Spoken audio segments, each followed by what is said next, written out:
My name is not Laura. It's Lolac. Lolac of Twilo. I see you. I mean, otherwise I'd be dead if I hadn't actually met these problems head on. I don't think I would be here. You know, diabetes is a disease that has to be dealt with on a daily basis. Alcoholism, if you're going to survive, is something that you have to meet toe-to-toe. Death is something that you never get past, and you never learn to live with it as though it didn't happen, but you do learn to get through life. And I have suffered a lot of deaths. I lost my son, I lost my sister, my brother, my mother. A lot of inappropriate deaths.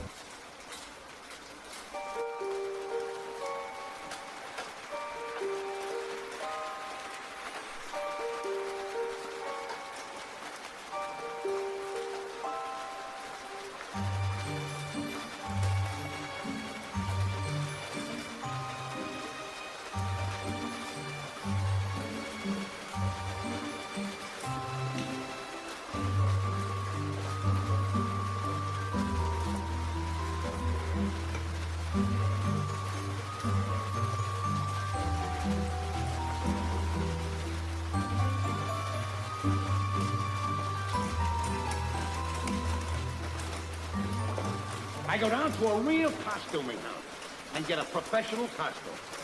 That means that the other guys ain't got a chance. How can they win with me running around in a professional costume and them wearing those homemade things? And get this, I invest $10. I win $50, which gives me a $40 profit.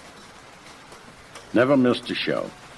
And I'm not advocating that everybody should drink. It just worked for me. The drinking.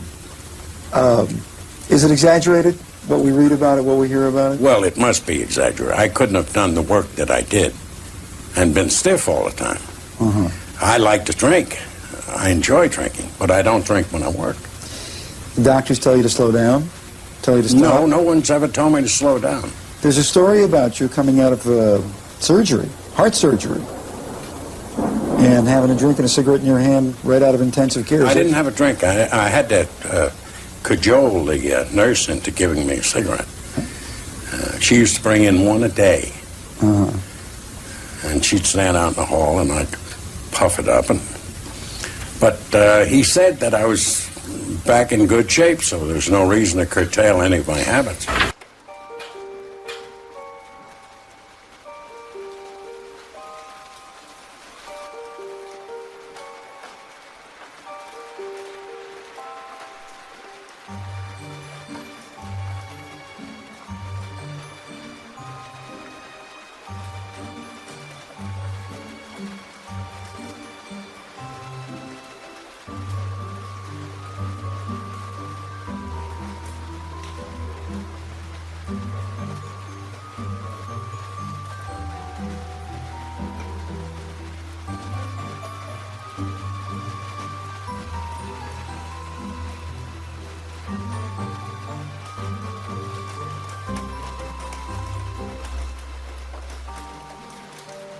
The old bulletproof cummerbund and the tuxedo trick. The old microphone and the squeegee trick. The old bomb and the snack truck trick. The old double agent with the two faces and the twin locker trick.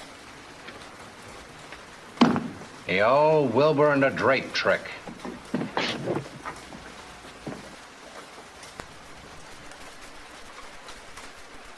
Actually, I plan to live to at least 100.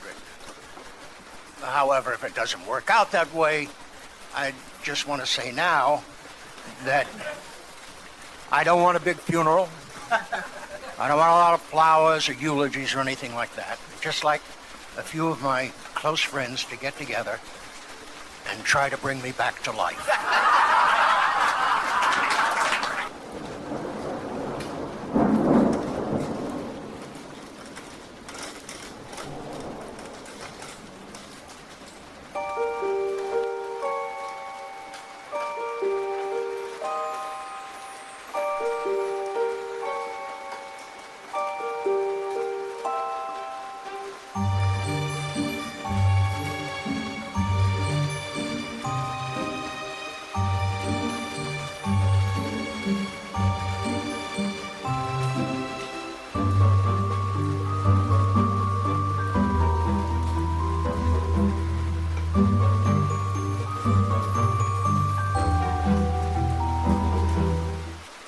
I got caught up in the excitement of the whole thing, and I said, fascinating.